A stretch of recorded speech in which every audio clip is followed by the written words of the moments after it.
this is our close-end zigzag cutting machine. Look at the zipper is go inside from there, and here have a different fancy puller.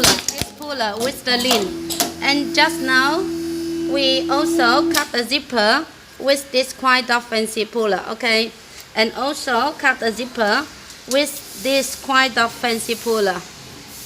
Okay, and this machine has the function to put the slider to the top side.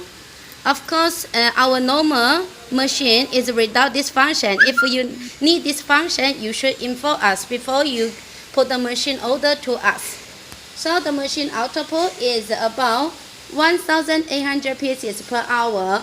And this machine is suitable for number 3, number 4, number 5 metal, nylon, plastic zipper. So if you have any question or interesting for this machine, please feel free to contact us. Thank you.